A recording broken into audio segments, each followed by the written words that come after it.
basé sur la parole qui vient de prononcer de la part du Père. Passons à l'autre bord, quand Jésus dit, je ne dis rien sans que le Père m'ait dit de parler. Donc le Père m'a dit de passer sur l'autre bord. Et le Saint-Esprit est en moi. Alors, je rentre dans votre vie, votre barque, et nous allons passer. Jésus, comme je l'ai dit au premier message, Dieu cherche toujours un repos.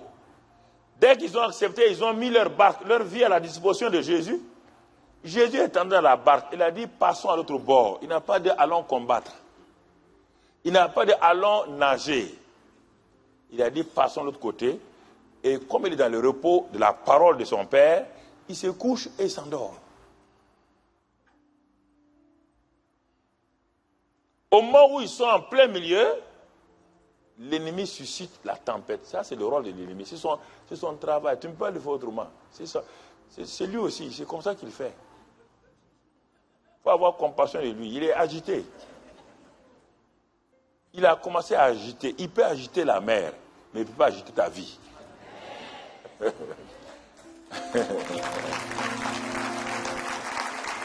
Il peut soulever des vents contre toi, mais il va venir trouver une muraille infranchissable. Si tu crois en Jésus qui est avec toi, si tu crois ça.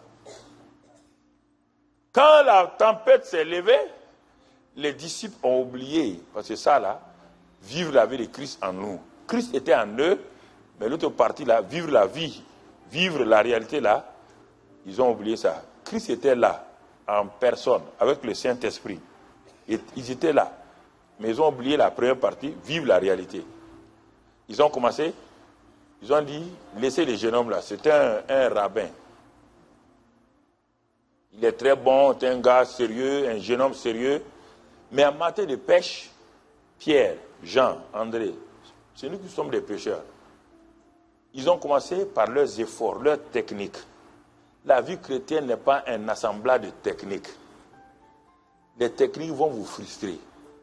Quand ils ont essayé toutes les techniques, ils savent, ils connaissent la mer. Ils ont pour père, grand-père des pêcheurs de poissons. Ils sont nés là-dedans, ils ont grandi dans ça. Ils savent qu'est-ce que la mer.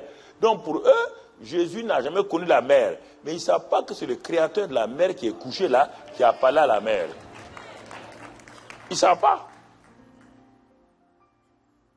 Alors, ils s'en vont, bâbord, tribord, baisser les voiles, baisser, monter, refaire tout ça. Le vent commence à venir, à amener les vagues. Ils ont pris des seaux. Quand il y a un seau d'eau, quand ils envoient, le vent envoie 15 seaux d'eau. Le vent est plus rapide qu'eux. À la fin, ils sont frustrés. Comme j'ai dit au premier message, Marthe était frustrée. Elle a reçu Jésus chez elle, elle est frustrée. C'est bizarre. Elle reçoit Jésus chez elle. Au lieu d'entrer dans le repos, elle est frustrée. Les disciples ont Jésus dans leur barque. Au lieu d'avoir les yeux fixés sur le chef et le consommateur de la foi, Jésus a fait deux choses. Il a parlé la parole de foi. Passons à l'autre bord. Il est lui-même l'auteur de la foi. Tu as entendu la parole de foi. Tu vois l'auteur de la foi devant toi. Il est couché, il dort. Celui qui était en péril, c'est bien lui. Entre ceux qui sont éveillés, celui qui dort, s'il y a naufrage, c'est celui qui dort là qui meurt vite. Si lui ne meurt pas, toi tu es inquiet. Ils s'en vont le réveiller, agité. Maître, mais ça ne te dit rien? Tu ne vois périr? Le gars dort, comment il va te voir périr? C'est ça que Marthe a fait. Seigneur, ça ne te fait rien que ma petite soeur là reste là-bas. Mais pourquoi Marthe, tu es inquiète? Pourquoi vous inquiétez? J'ai dit passons à l'autre bord. Je n'ai pas dit allons nous noyer.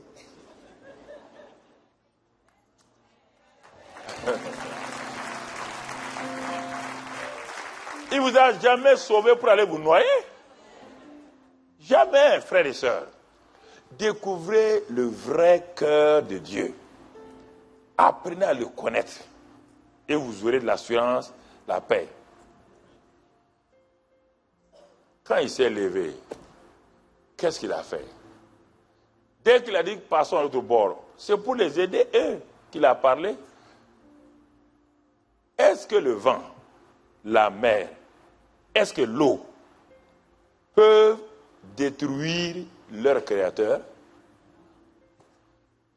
Quand Dieu parlait pour que la mer soit créée, tout ça là, c'était qui? Qui était là-bas?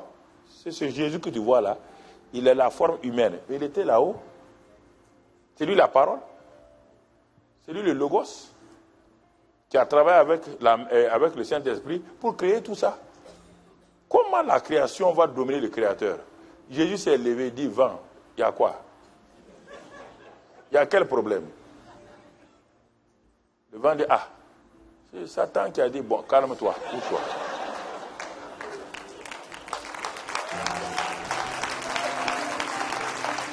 Il dit, mais si tu obéis à Satan, et moi alors? Alors le vent a dit, tu as raison. Hein? Ils se sont calmés, tout est calmé. Et les disciples disent, quel est cet homme? Ils sont avec lui, ils ne le connaissent pas. Beaucoup de gens ont Christ en eux, ils ne le connaissent pas. Quel est cet homme à qui le vent, la tempête obéissent? Quel est cet homme-là? Ah bon? Vous l'appelez maître, vous ne le connaissez pas? Oh Jésus Seigneur, et vous ne le connaissez pas? C'est cette révélation-là qui est votre thème de cette année. Ça, c'est important. Si vous voulez entrer dans l'expansion, il faut vous coller au Saint-Esprit. Quand on dit onction et expansion, là, on ne parle pas d'une chose, on ne parle pas de tremblement. Quand il parle d'onction, là, il parle de la personne du Saint-Esprit. Il parle quiconque est lié au Saint-Esprit. L'onction a plusieurs aspects. Ce n'est pas seulement pour guérir les gens. C'est l'onction qui a permis à Betsalel d'inventer les choses. L'onction a permis à Daniel de dominer à Babylone. L'onction a permis à Joseph, qui n'a jamais fait l'économie, qui a sorti avec un plan de sortie de crise, le plus grand pays du monde, de la crise la plus terrible, sans avoir été dans aucune école d'économie. Donc, votre thème est tellement important. Vous voulez entrer dans l'expansion? Soyez liés au Saint-Esprit. Laissez-vous conduire par le Saint-Esprit. Et vous allez voir, à la fin de l'année, quand vous tournez pour regarder, vous allez voir, mais quelque chose s'est passé en moi. Pasteur, vous viendrez témoigner ici. Ah, mais Seigneur, quelque chose s'est passé. Regardez, dans tel domaine, dans le domaine des affaires, dans le domaine des études, dans le domaine familial, tout, l'onction intéresse tous les domaines de votre vie. Les témoignages vont pleuvoir. Et vous allez vous rendre compte, mais que c'est la réalité. Le Saint-Esprit, son onction, apporte une véritable onction, expansion. C'est ça que Lucifer a compris. Si vous lisez Ésaïe 14, Ézéchiel 28, la première personne qui a eu l'onction d'expansion s'appelle Lucifer. Et en hébreu, on dit Mimshak, l'onction Mimshak. Et c'est pourquoi, regardez-le aujourd'hui, comment malgré le fait qu'il est perverti, il a perverti cette onction. Regardez comment il a impacté la musique. Regardez comment il a impacté la politique. Regardez-le. C'est pourquoi il est venu dire à Jésus, Jésus amène le royaume des cieux. Mais Satan dit à Jésus, toi tu amènes le royaume des cieux, singulier. Moi j'ai les royaumes. Lis dans Luc 3, Luc 4 et Matthieu 4. Va lire ça. Si tu te prosternes, tu m'adores, je te donne tous les royaumes de ce monde-là. Il dit les royaumes de ce monde. Jésus a amené le royaume des cieux. Lui, il propose à Jésus les royaumes du monde. Lesquels? 7. Il y a 7 royaumes que Satan a dominés et c'est pourquoi il domine. C'est pourquoi les politiciens se soumettent à lui. Tout le monde, les clubs historiques se soumettent à lui parce qu'il domine sur 7 royaumes. À cause de l'onction Mimshak qu'il a eue, qu'il a perverti. Dieu ne lui a pas retiré l'onction. Lucifer a modifié, il est devenu Satan. Dieu a créé Lucifer, Lucifer a créé Satan. C'est-à-dire que Lucifer est sorti Satan. Dieu n'a pas créé Satan, Dieu a créé Lucifer. C'est de ça que le pasteur vous a proposé. Depuis des années, 2 ou 3 ans, je le suis. Il vous propose, il est arrivé aujourd'hui, onction, expansion. Quand il m'a dit de venir, il dit, bon, moi, si je vais faire ma contribution, je vais parler de Christ en nous, ça va les aider. Avant que tu ne continues, moi, je vais m'arrêter je vais les arrêter une semaine, je vais leur parler de la réalité de Christ. Il m'a dit, ok, on est d'accord. La réalité de Dieu en eux. Parce que parfois, ils ne savent pas. Le pasteur sait. Mais moi, je suis plus ancien que lui. Je suis plus expérimenté que lui. Comprenez? Il n'y a rien dans ça. Ça, c'est normal. Mon expérience, l'âge, ça fait 73, 2015, ça fait 42 ans, je suis là-dedans. Lui, il n'a pas 42 ans dans le ministère. Donc, j'ai vécu des choses qu'il n'a pas vécues. Donc, ma présence lui permet d'éviter des choses qui peuvent lui créer des problèmes. Donc, je lui évite beaucoup de choses, et à vous et à moi.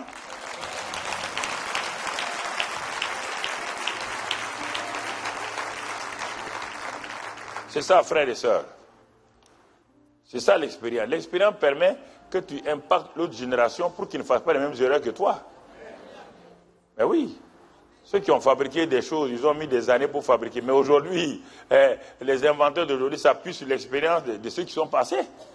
Ils n'inventent pas comme ça. Ils s'appuient sur l'expérience des choses passées pour faire des exploits. On les applaudit, mais en réalité, ça vient d'où? Ça vient de là, des anciens. C'est des choses importantes qu'on doit comprendre. Et si on comprend ces choses-là, on peut avancer, on peut progresser et on peut aller de l'avant. Donc, c'était tout juste pour vous faire le résumé un peu de ce qu'on a vu le matin. Et maintenant, je commence le message de maintenant. Christ en nous et la prière. C'est notre message de cette dernière session. Christ en nous et la prière. Parce que la prière a été toujours quelque chose, c'est les paroles, les agitations. Non. Il faut qu'on voit la prière, qu'est-ce que c'est? On va le voir, Christ en nous et la prière. Quelle est la relation entre le Christ en nous et la prière? Premièrement, nous devons savoir qu'il y a deux intercesseurs que tout chrétien a. Tout chrétien a deux intercesseurs. Le premier est un intercesseur extérieur, 1 Jean 2, verset 1. C'est un intercesseur, c'est quelqu'un qui plaide pour la cause de quelqu'un d'autre. Un intercesseur, c'est quelqu'un qui se tient à la brèche en faveur de quelqu'un d'autre. C'est ça l'intercesseur. Regardons bien le premier intercesseur, 1 Jean 2, 1. On revient au verset. Mes petits enfants, je vous écris ces choses afin que vous ne péchiez point et que si quelqu'un a péché, nous avons un avocat auprès du Père, Jésus-Christ le juste. Verset 2, il est écrit, et nous avons un avocat auprès du Père, Jésus-Christ le juste. Et dans Romains, il dit, lui-même est une victime expiatoire pour nos péchés, non seulement pour les nôtres, mais aussi pour ceux du monde. Mais dans Romains, on va aller rapidement dans Romains 8, si je ne m'abuse, Romains 8. Là-bas, il est dit, Romains 8, verset 34, il dit, qui condamnera les élus? C'est-à-dire ceux qui ont Christ en eux. Christ est mort, bien plus il est ressuscité, il est à la droite de Dieu et il intercède pour nous. Donc, j'ai pris le mot avocat, défenseur, mais maintenant intercesseur. Le premier intercesseur extérieur s'appelle Jésus de Nazareth. Il n'est pas sur la terre, il est au ciel. Il est à la droite du Père. C'est ton premier intercesseur. Ton premier avocat défenseur, c'est lui. C'est pourquoi il a dit qu'il vous enverra un autre paraclétos, un autre. Ça veut dire que lui, il est le premier, il va vous envoyer un deuxième, quelqu'un d'autre qui est comme lui, qui a la même divinité que lui. Un autre paraclétos. Donc le premier intercesseur, quelle garantie de savoir qu'au ciel, auprès du Père, il y a un avocat. Tu as un avocat qui n'a jamais perdu aucun procès. Et qui ne le perdra pas. Non seulement il est avocat, il est intercesseur. Il se met à ta place, il intercède pour toi, en ta faveur. Ça, c'est au ciel. Mais maintenant, le deuxième intercesseur, allons dans Romains 8. Maintenant, Romains 8, versets 26 et 27. On va le lire, parce qu'on va revenir sur ça pendant ce temps, cette session-là.